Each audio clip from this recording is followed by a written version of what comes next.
धर्म में लिखा है कि शिक्षा जरूरी नहीं है, मुझे बताओ जरा कौन से धर्म में, कौन से धर्म ग्रंथ में लिखा हुआ है कि शिक्षा जरूरी नहीं है?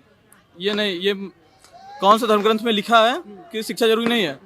ये ऐसा कहना मेरे लिए मुश्किल होगा। मैं पहले आपने अभी कहा ना कि शिक्षा का जो अभाव है देश के अंदर, आपने जो कहा शिक्षा का अभाव है देश के अंदर, वो धर्म ग्रंथों की वजह से है। इंडिया में भारत में जितने भी अटैक हुए उससे पहले कि आप हमारे इतिहास पढ़ के देखो, नालंदा यूनिवर्सिटी दुनिया की सबसे पहली यूनिवर्सिटी थी, सबसे पहली थी, उसमें आग लगा दी। अब मेरे दिमाग में एक सेकुलर वर्ड सुन लिया।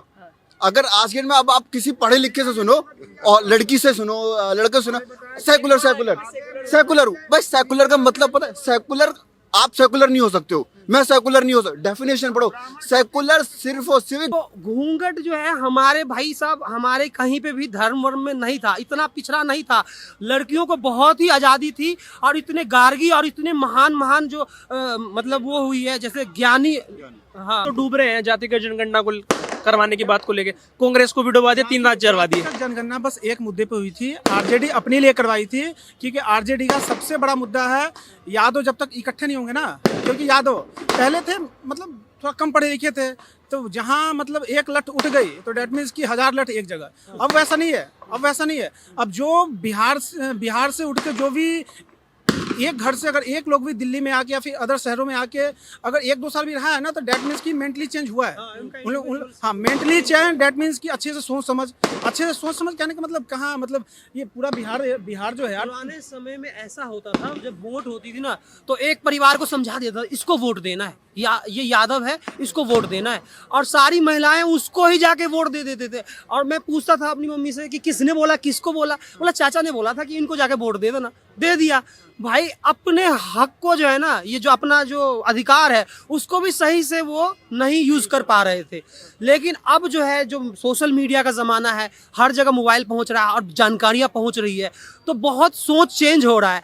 और भाई साहब ये इन्होंने एड़ी चोटी का जोर लगा दिया। सारी पार्टियां जो गोल मोल कर करके कितनी राजनीति करती थी, हर चीज धर्म पे, इस पे उस पे, आज ये सारे एक ही साथ डर लग रहे हैं। किससे? मोदी से। देख लो कि इनकी ये जो कहते थे कि इनका विचार अलग है, मेरा विचार अलग है, आज एक शख्स को हराने के लिए ये सारे इकट्ठे हो गए। कितने बड़े ढोंगी है ये। अच्छा, आप बताइए आपको क्या लग रहा है बिहार की राजनीति? भाई साहब ने कहा कि सारे यादव अनपढ़ हैं और एक इशारे पे लठ लेके तैयार हो जाते हैं, इसलिए जातिगत जनगणना कराया गया।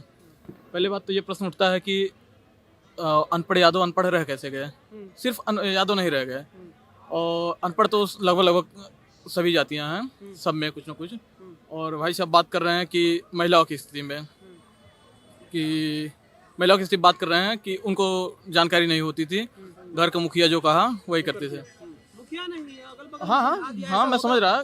क्या मैं गलत? नहीं, उसी पे मैं आ रहा हूँ, उसी बात कर रहा हूँ, नहीं तो उससे बोलना। एक सेकंड। मैं बात कर रहा। तो सबसे पहले प्रश्न उठता है कि ऐसी स्थिति हुई क्यों?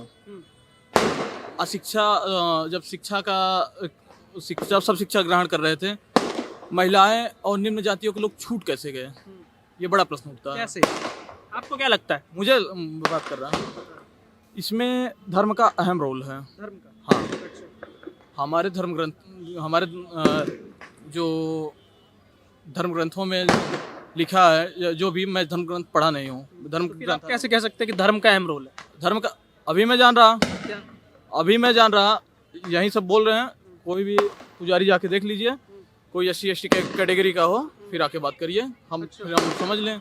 और उसके बाद महिलाएं, हमारे धर्म ग्रंथों में पहले सती प्रथा होती थी, तो वो भी समय के साथ। कब होती थी सती प्रथा? कब होती थी? कौन सा वक्त था वो? क्या? कौन सा वक्त था वो जो सती प्रथा होती थी? ज्यादा से ज्यादा 100 से 150 साल पहले। 100 से 150 साल पहले। बहुत वक्त हो गया मतलब। हाँ, तो अभी शिक्षण नहीं होने का और 100 से 150 साल पहले सती प्रथा होने का क्या कनेक्शन हुआ? क्यों नहीं? क्यों? आप 100 से 150 साल पहले जो सती प्रथा करती थी, क्या वो अभी होंगी देश के अंदर? वही तो बात है। अब तो जागरूकता धीरे धीरे सुधार हो रहा है, और ये ताकत हमको कहाँ से मिली? ये ताकत हमको संविधान से मिली, ना कि हमको धर्म ग्रंथ दिया। ये ताकत हमको पढ़ाई की। हाँ, पढ़ाई की ताकत संविधान से मिली। बिल्कुल। कैसे? आपको संविधान पढ़ना चाहिए। बताइए ना। हमारे संविधान में उल्लेख है कि सबको पढ़ना जरूरी है। कक्षा 8 तक के बच्चों को निःशुल्क शिक्षा का प्रावधान संविधान करता है हमारा। कौन से धर्म में लिखा है कि शिक्षा जरूरी नहीं है, मुझे बताओ जरा। कौन से धर्म में, कौन से धर्म ग्रंथ में लिखा हुआ है कि शिक्षा जरूरी नहीं है? ये नहीं, ये कौन सा धर्म ग्रंथ में लिखा है कि शिक्षा जरूरी नहीं है, ये ऐसा कहना मेरे लिए मुश्किल होगा। मैं पहले आपने अभी कहा ना कि शिक्षा का जो अभाव है देश के अंदर, आपने जो कहा शिक्षा का अभाव है देश के अंदर, वो धर्म ग्रंथों की वजह से है, यही कहा ना आपने भी, कहा ना? तो मुझे बताइए एक धर्म ग्रंथ का एक मुझे नाम बताइए जिसमें ये लिखा हो कि शिक्षा नहीं होनी चाहिए किसी की भी। इन्होंने व्हाट्सएप पे पढ़ लिया है, वही न्यूज ये बता रहे हैं। अगर इनको डिटेल में पता होता तो जरूर बोलते। इनसे आपने डेट पूछा है, डेट नहीं बता पाए, दिक्कत वही रहा। नहीं, एक मिनट, मैं आपसे पहले ही बोला कि मैं धर्म ग्रंथों के ज्ञाता नहीं हूँ। अरे ज्ञाता तो बहुत है यहाँ पे, हम भी ज्ञाता हैं। नहीं, मैं नहीं हूँ, मैं नहीं हूँ। हम बता रहे नहीं है, होंगे, हम बोल रहे नहीं है। लेकिन अभी तक जो वंचित रहने का कारण है, ये बड़ा कारण है अभी तक जो मैं बताया धर्म ग्रंथ। अच्छा, शिक्षा का अभाव कौन से धर्म में ज्यादा है? ऐसा कहना मुश्किल है। सभी ये तो हो सकता है, ये तो सीधा कह सकते हैं हम। सभी में मुझे लगता है कि ऐसा कहना मुश्किल होगा। नहीं कह सकते, क्यों नहीं कह सकते? मतलब आप एक धर्म को लेके जो बहुसंख्यक हैं उसको लेके आप कहीं ना कहीं इनडायरेक्टली निशाना साध रहे हो। आप इनडायरेक्टली निशाना साध रहे हो, ये तो सबको पता है। वो डिपेंड करता है आप किस तरीके की एजुकेशन की बात कर रहे हो। आप एजुकेशन की बात करो साइंटिफिक, आप एजुकेशन की बात करो लॉजिकल, आप एजुकेशन की बात करो रिलीजन। अगर आप बात करोगे सिर्फ साइंटिफिक, आप वेस्ट में चले जाओ, वहाँ रिलीजन को लेकर इतना नहीं है। वहाँ एथीस्ट बहुत ज़्यादा मिलेंगे, नास्तिक बहुत ज़्यादा मिलेंगे, बल्कि स्पिरिचुअल बहुत कम मिलेंगे। लेकिन जितने भी आज की डेट में पूरी दुनिया में रेवोल्यूशन हुए हैं वो वहीं से आए हैं। जो भी आज की डेट में जितना भी पूरी दुनिया में जो अभाव है वो वहीं का है। इसका मतलब वो नहीं है कि वहाँ पे एजुकेशन नहीं है, वहाँ पे एजुकेशन है। लेकिन मैं बात करूँ इंडिया की, इंडिया के अंदर हर चीज़ मैटर करती है। वहाँ पे हम चीज हर चारों कहते हैं ना, चारों की चारों चीज़ें एक उसके अंदर संपूर्ण है। देखो यहाँ पे अगर बात करोगे आप साइंटिफिक की, हमारे जो वेद हैं, अगर आज की डेट में कहता क्या हो, किसी से बात करो कि आप स्पिरिचुअल हो तो क्या करेंगे आप? पाखंडी हो। आपको क्या कह दिया जाएगा? भक्ति कह दिया जाएगा। आप भक्त हो, आप मूर्ख हो, आपकी सोसाइटी में कोई इज्जत नहीं है। ठीक है, सीधी सीधी सी बात। अगर मैं बात करूं कि देखो नहीं, अगर मैं बात करूं इंडिया के जब जितने भी अटैक हुए इंडिया में, भारत में जितने भी अटैक हुए, उससे पहले कि आप हमारा इतिहास पढ़ के देखो, नालंदा यूनिवर्सिटी दुनिया की सबसे पहली यूनिवर्सिटी थी, सबसे पहली थी, उसमें आग लगा दी। अब मेरे दिमाग में एक चीज, हमारे देश के अंदर अगर आपने पहले एक चीज नोटिस करी होगी, सिया राम, राधा कृष्ण, मेन जितने भी डिपार्टमेंट आते हैं, चाहे आज की डेट में मैनेजमेंट में हो या फिर उससे पहले हो, फाइनेंस कौन देखता है? लक्ष्मी जी। एजुकेशन आज की पूरी दुनिया बात कर रही है, एजुकेशन सरस्वती। ये सब चीजें खत्म कब हुई? ये सब चीजें खत्म कब हुई? जब बाहर से इन्वेडर्स आए, उन्होंने बलात्कार करने स्टार्ट किए, औरतों के साथ गलत करना स्टार्ट किया। जो गलत करना स्टार्ट किया तो हम लोगों ने उनको बचाने के लिए, हम लोगों ने इनको और तो हल्का सा बचाने के लिए पीछे करना स्टार्ट किया। फिर वेस्ट के लोग आए। अगर आप वेस्ट की पुरानी इतिहास उठा के देखो, अगर वेस्ट का पुराना इतिहास देखो, औरतों की वहां इज्जत नहीं होती थी कभी। वुमेन्स जो वर्ड है, फेमिनिज्म जो वर्ड है, वो कहाँ से आया? वेस्ट से ही तो आया। क्यों? क्योंकि वहाँ पे औरतों को राइट्स ही नहीं थे कभी भी जिंदगी में। यहाँ बाद में पुरुष को प्रधान बना दिया गया। यहाँ नहीं बनाया नहीं गया। वो जो आज भी लादा गया। मैं किसी धर्म का नाम लेना चाहता, जितने भी अरब के जितने भी आए थे, जहाँ से आए थे, वो अगर मैं नाम लूंगा तो वहां से जितने भी लोग, वहां पे प्रधान कौन है? वहां पे औरतों की इज्जत क्या है? नहीं है। तो वही चीज सेम जब वो यहाँ पे आए तो उन्होंने यहाँ पे थोपने की कोशिश करी। जो आज घूंघट वहीं से आया, वहीं पे आया। घूंघट नहीं था हमारे में, घूंघट में नहीं। तो सीधी सी बात यह है कि एजुकेशन मैटर करता है कि किस चीज से रिलेटेड है। ऐसे जो लोग हैं, जिन लोगों को पता नहीं होता, जो कह देते हैं कि धर्म और ग्रंथों में लिखा हुआ है शिक्षा का अभाव है देश के अंदर, पढ़ नहीं पाते, उन लोगों को क्या कहेंगे? अरे देखो सर, सीधी सी बात है, ये वो लोग हैं जो शरीर से बड़े हो गए लेकिन इनका दिमाग अब भी बच्चों वाला है। कहते ना, वो अपने आप को सेकुलर वर्ड सुन लिया। अगर आज के में अब आप किसी पढ़े लिखे से सुनो और लड़की से सुनो, लड़के सुनो, सेकुलर बस। सेकुलर का मतलब पता है? सेकुलर, आप सेकुलर नहीं हो सकते हो, मैं सेकुलर नहीं हो सकता। डेफिनेशन पढ़ो, सेकुलर सिर्फ और सिर्फ गवर्नमेंट हो सकती है। सेकुलर सिर्फ एक गवर्नमेंट हो सकती है, आप सेकुलर नहीं हो सकते हो। अगर मैं आपसे कहूं कि आप अपना तिलक लगाना बंद कर दो, मैं तिलक भाई मैं नहीं छोड़ सकता भाई, धर्म कैसे प्रैक्टिस सीधी सी बात है प्रैक्टिस करना। अगर मैं आप वहां पे किसी जाके ये कह दूं कि आप जाकर के नमाज मत पढ़ो, बिल्कुल सही हो सकता है। दूसरी बात एक चीज हो सकती है कि हाँ जो भी कोई है गवर्नमेंट के अंदर, कोई भी सीएम है या पीएम है, हाँ आप उनसे कह सकते हो कि आप कोई भी जो प्रैक्टिस है पब्लिकली मत करो, आप अपने घर के अंदर कर सकते हो हर चीज करो। वो आप क्यों, क्योंकि वहां पे सेकुलर वर्ड आता है, वहां पे वो सिस्टम चलाने वाले हाँ वो सिस्टम, क्योंकि सेकुलर का मतलब है कि सारे के सारे लोगों को एक बराबर तरीके से देखा जाए, गवर्नमेंट देखे। अब लोग I am secular secular secular मतलब किसी को नहीं पता भाई। जैसे मुंह होता है ना पूरे शरीर को पोंछता है, वैसे सेकुलरिज्म जो हमारे संविधान में इसलिए दिया गया है कि ताकि जो मुंह से सारा पूरा शरीर पोंछता है, वैसे ही उसी तरह से सारे धर्म की रक्षा हो, सब अपनी धर्म को प्रैक्टिस कर सके।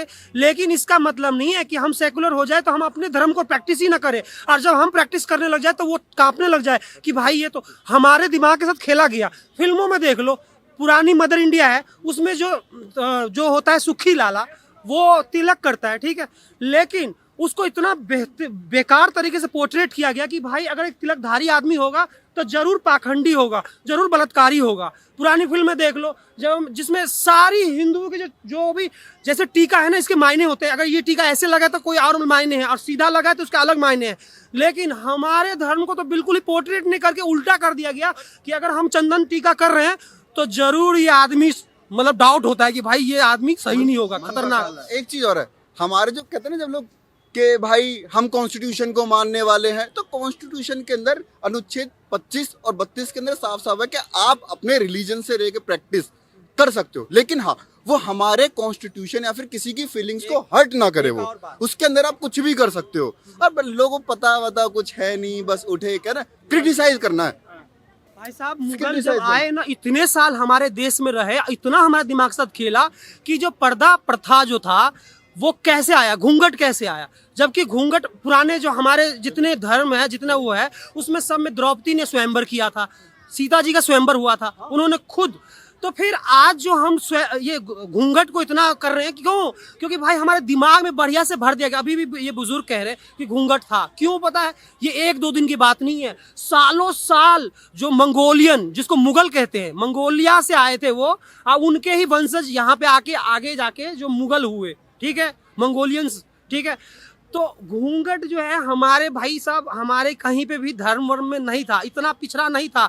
लड़कियों को बहुत ही आज़ादी थी, और इतने गार्गी और इतने महान महान जो मतलब वो हुई है, जैसे ज्ञानी, हाँ, जो उसको बहुत अच्छा सा शब्द है हमारे हिंदी में, जो जैसे विद्वान के लिए विदुषी, विदुषी शब्द है, ये जैसे गार्गी विदुषी थी। तो भाई साहब विदुषी कहाँ से आई? जब अगर घूंघट था तो फिर पढ़ती ही नहीं। लेकिन नहीं, ये हमारे दिमाग के साथ खेला गया, हमारे दिमाग में ऐसा थोपा गया कि आज हम सोचते हैं कि भाई ये घूंघट कैसे छोड़ दे। चलिए मेरा आपसे आखिरी सवाल होगा, आपने जितनी आपने सारी बातें बताई हैं, एजुकेशन का अभाव दूसरी तरफ लगता है। जो लोग आते हैं, आके थोड़ा बहुत कहीं पढ़ लिया, आके ज्ञान देके चले जाते हैं, ऐसे लोगों के लिए क्या कहेंगे? देखो सीधी सी बात यह है कि जब आप ये कह रहे हो कि भाई साहब आपका धर्म सब सर्वप्रिय है और दूसरे का धर्म काफिर, दूसरे का धर्म काफिर। देखो सीधी मेरे को प्रॉब्लम किसी चीज नहीं है, मैं आपकी भी इज्जत करूंगा, इनकी भी इज्जत करूंगा, मैं सारे रिलीजन की इज्जत करूंगा, लेकिन मेरी भी एक शर्त है, आपको सेम इज्जत हमारे साथ भी करनी पड़ेगी। तो अगर मैं कह रहा हूँ कि भाई आप यहाँ पे बैठकर कुछ भी करो, मुझे कोई प्रॉब्लम, तो मैं जब कर रहा हूँ तो भाई साहब हमारे लिए कहते हैं ना वो सर तन से जुदा वाली जो लाइनें चलती हैं, वो चीज कर देते हैं, वो हर्ट करता चीजें। जब आप बराबर रख रहे हो तो सब चीजों को बराबर तोल रहे हो, तो बराबर तोलो ना, खामे क्यों पॉलिटिक्स वाली चीज क्यों कर रहे हो इन्वॉल्व।